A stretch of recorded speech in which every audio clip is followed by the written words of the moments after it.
నా పేరు లలిత అండి. మా బాబు ఉదయ్ కిరణ్ 67 ర్యాంకు.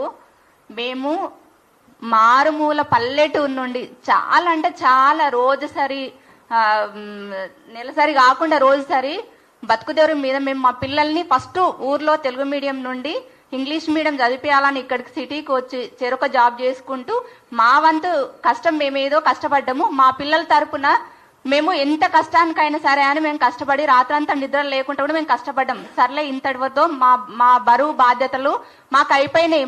మా కష్టాలు అనేది మా వరకే అనుకున్నాం. కానీ మా పిల్లలు వచ్చేసి ఇప్పటి వరకు 3 దసరాల నుండి మా బాబు ఒక్కరోజు కూడా మాతో స్టే చేయలేడండి. అంత కష్టపడ్డాడు. డే అండ్ నైట్ బాబు తిన్నాడా పడుకున్నాడా ఇదే టెన్షన్ మాకు.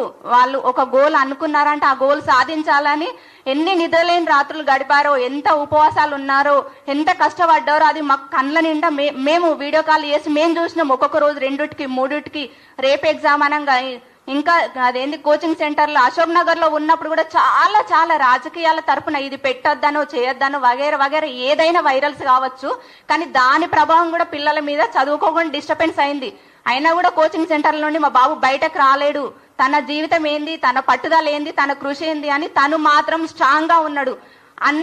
అన్ని డిస్టర్బెన్స్ మధ్యన ప్రిలిమ్స్ ఒకసారి మీరు పెట్టిన తర్వాత గత ప్రభుత్వము ముందు ప్రభుత్వం పెట్టిన తర్వాత కూడా దానికి ప్రిలిమ్స్ లో ఏదో జరిగింది, అవకతవకలు జరగాలంటే ఎవరో చేసిన పాపానికి మా పిల్లలు బలైనరు. సరే అప్పుడు కూడా పిల్లలకు అంత మెరిట్ లిస్ట్ లో వచ్చినాక కూడా వాళ్ళ మైండ్ అనేది డైవర్ట్ కాకుండా సెకండ్ ప్రిలిమ్స్ పెట్టారు. అప్పుడు క్వాలిఫై అయ్యారు.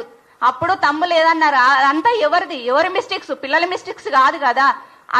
అది కూడా తన్నుకొని బయటపడ్డారు. 3rd ప్రిలిమ్స్ కు క్వాలిఫై అయినారు. మెయిన్స్ రాశారు. మెయిన్స్ ముంగట కూడా చాలా డిస్టర్బెన్స్ వచ్చాయి. అయినా కూడా వాళ్ళు కాన్ఫిడెన్స్ తగ్గకుండా చాలా కష్టపడి కృషితోని వాళ్ళు పట్టుదలతోని మెయిన్స్ రాశారు. మెయిన్స్ రాసినా కూడా అప్పుడు రిజల్ట్ వచ్చినప్పుడు, ర్యాంక్ వచ్చినప్పుడు ఎవ్వరు ఏం మాట్లాడని వాళ్ళు తీరా ఇప్పుడు మెడికల్ అవి అన్నీ అయిపోయి తీరా జాబ్ లో జాయిన్ అయ్యే ముందు ఇలా అయింది అలా అయింది అని అపోహలు రావడము, ఒకరి మీద ఒకరు రాజకీయ పరంగా స్వార్థపరంగా రాజకీయ నాయకుల స్వార్థపరంగా ఇలాంటి ఇష్యూస్ తేవడము పిల్లల జీవితాలను అన్యాయం చేసినట్టయితే ఒక పిల్లల భవిష్యత్తు ఆలోచించండి. తల్లిదండ్రులది మాది సగం జీవితం అయిపోయింది. మా బరువు బాధ్యతలు అనేది పిల్లల జీవితాన్ని ముందు ఫ్యూచర్ లో వాళ్ళు అనేది కాన్ఫిడెన్స్ గా చదివి ర్యాంకు సాధించినప్పుడు మా బాబుని ఊరికి తీసుకెళ్లి అక్కడ ఎప్పుడో చిన్నప్పటి నుండి తీసుకొచ్చినా గానీ ఊరికి తీసుకెళ్లి రాజకీయ నాయకులు గాని, ఊర్లో ఉన్న వాళ్ళు గాని, మండల్ వాళ్ళు గాని అందరూ మా బాబుని ఆదర్శంగా తీసుకున్నారు. ఎందుకు అంటే పలానా బాబు, పలానా ఉదయ్ కిరణ్, ఇక పలానా ఆంటీ వాళ్ళ బాబు అతను అంత కష్టపడ్డాడు, వాళ్ళ అమ్మ నాన్న కష్టపడ్డారు, అట్లా చదివి కష్టపడి ఇంత ర్యాంక్ తెచ్చుకుండు బాబా అని 10th ఎగ్జామ్స్ అయిపోయిన పిల్లల్ని కూడా పిలిచి మరి వాళ్లకు పరిచయం చేసిండ్రు. ఇలా కష్టపడండి, ఇలా చదవండి, ఇలా మార్కులు తెచ్చుకోండి, ఒక మన వ్యవస్థకు అనేది మార్చుదాము అని. ఈ పిల్లలు కూడా మార్చుదాం మన వ్యవస్థ అనేది కొంచెం క్రమశిక్షణలో కొద్దిగా మార్చుదామన్న ఉద్దేశంతో వీళ్ళు ఎంతో కసితో పట్టుదలతో ఈ ర్యాంకు సాధిస్తే తీరా వాళ్ళు రేపు ఆ కుర్చీలో కూర్చోక ముందే వాళ్ళకు నిరాశలు ఎదురవుతుంది. అసలు వాళ్ళు రేపు జాయిన్ అయినా కూడా వాళ్ళంతా పట్టుదలతో ఉంటారా చెప్పండి? తినే అన్నాన్ని నోట్లోకి వేయ ముందు కింద పడేసినట్టు అయిపోతుంది వాళ్ళకు. చెప్పండి, అది వేరుకొని తిమ్మంటారా? ఆ అన్నం కింద పడ్డ అన్నాన్ని వేరుకొని తింటారా? ఆ వేరుకొని తిన్నా మళ్ళీ ఎగ్జామ్ పెట్టాలి అని అంటున్నారు. సపోజ్ కి న్యాయ వ్యవస్థను నేను తప్పు పట్టట్లేదు, న్యాయానికి ఎప్పుడు అభినందనలు. మేము అందరినీ గౌరవిస్తాం, మీడియా వాళ్ళని గౌరవిస్తున్నాను, న్యాయ వ్యవస్థను గౌరవిస్తున్నాను.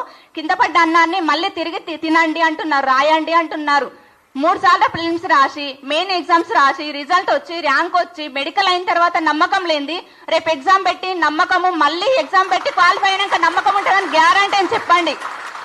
ఏ రాజకీయ నాయకులు దీనికి అండగా ఉంటారు చెప్పండి? రాజకీయ వ్యవస్థలో చేసుకోండి, విద్యార్థుల మీద రుద్దకండి దయచేసి. నేను ఏ పార్టీని ఉద్దేశించి మాట్లాడటట్లేదు. నా పిల్లల భవిష్యత్తు గురించే, ఇక్కడ ఉన్న అందరు తల్లిదండ్రుల పిల్లల భవిష్యత్తు గురించే మాట్లాడుతున్నాము. ఇది ఒక్కటి మాత్రమే పరిగణించండి. మీరు ఏ పార్టీలు ఏంటి అని నేను ఎవరిని తప్పు పట్టట్లేదు. నేను నా బాధతో నా పిల్లలు, ఇక్కడ ఉన్న ప్రతి ఒక్క పిల్లలు తల్లిదండ్రుల బాధతో అంటారు. 3 కోట్లు అంటున్నారు. 3 కోట్లు కాదు, 30 లక్షలు కూడా బ్యాంక్ బ్యాలెన్స్ చూపించండి. ఎవరినో ఉద్దేశించి మాట్లాడట్లేదు. ఈ 3 కోట్లు అనేది ఎంత, అసలు పిల్లల్ని సంస్కారంతో పెంచి ర్యాంకులు సాధించి పట్టుదలతో సాధిస్తే ఇవాళ ఎంత దౌర్భాగ్య స్థితి 3 కోట్లు పెట్టి ఎగ్జామ్ వచ్చిండు, జాబ్ వచ్చింది అంటే అది ఎంత తలదించుకోలేని పరిస్థితి. రోడ్డున పడ్డట్టు అనిపిస్తుంది. తప్పు చేసి రోడ్డు పడినట్టు కాదు, ర్యాంకు తెచ్చుకొని మా పిల్లలు మేము రోడ్డు పడినట్టు అనిపిస్తుంది. మా బాధలు అర్థం చేసుకోండి. ఈ విషయాన్ని మీరందరూ ప్రతి ఒక్కరు అందరినీ కలవాలంటే కలవలేరు. ఏ సీఎంను కానీ ఇంకా ముందు ప్రభుత్వాలను కానీ ఇప్పుడున్న ప్రభుత్వాలు ఎవరిని తప్పుపడట్లేదు. వ్యవస్థ అనేది, సిస్టమ్ అనేది మారాలి. ఇప్పుడు ఇంతకు ముందు పిల్లలు, ఇప్పుడు మొన్న 10th అయిపోయిన పిల్లలు, ఇంతకు ముందు పిల్లలు, మా ఫ్యామిలీ పెద్ద ఫ్యామిలీ, మా పిల్లలందరికీ మా బాబుని ఆదర్శంగా చూపించిండ్రు. ఇలా చదవాలి, ఇలా రాయాలని. రేపు పిల్లలు ఏమనుకుంటారు, మా బాబుకి జాబ్ వచ్చినా కూడా గవర్నమెంట్ జాబ్ అనేది నమ్మకం పోతుంది. గవర్నమెంట్ జాబ్ నెక్స్ట్ నోటిఫికేషన్ పడ్డాక ఇంతమంది అటెంప్ట్ చేస్తారన్న గ్యారంటీ నాకు లేదు. అలా బాధ అనిపిస్తుంది. ఎందుకంటే ర్యాంక్ వచ్చి మెడికల్ అయ్యి అన్న ఇంకా కూడా జాబ్ వస్తుందని గ్యారంటీ లేదు. రేపు నోటిఫికేషన్ పడ్డాక కూడా వీళ్ళు రాస్తారని గ్యారంటీ ఏముంది? వాళ్ళకి నమ్మకం ఉంటుందా? ఫిజికల్ గా వాళ్ళు స్ట్రాంగ్ ఉంటారా? ఇది 4th time. Prelims 3 times, mains 1 time, 4th time. వాళ్ళ మైండ్ అంతా ఉంటుందా? కాన్ఫిడెన్స్ కోల్పోరా? ఎందుకు ఇవన్నీ? ఎందుకు?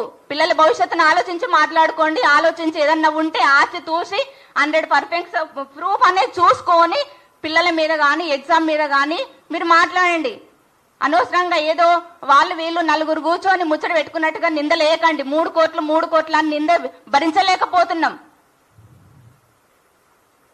ఒక్కొక్కరిని ఎవరినో మీరు 3 కోట్లు పెట్టారంట కదా, మీరు కొన్నారట కదా, అమ్మారంట కదా, ఆ అవమానానికి సెన్సిటివ్ పిల్లలు అయితే వాళ్ళు ఏమైనా చేసుకుంటే ఎట్లుంటది? కనీసం అనే వాళ్ళకు లేదు ఆ ఆలోచన.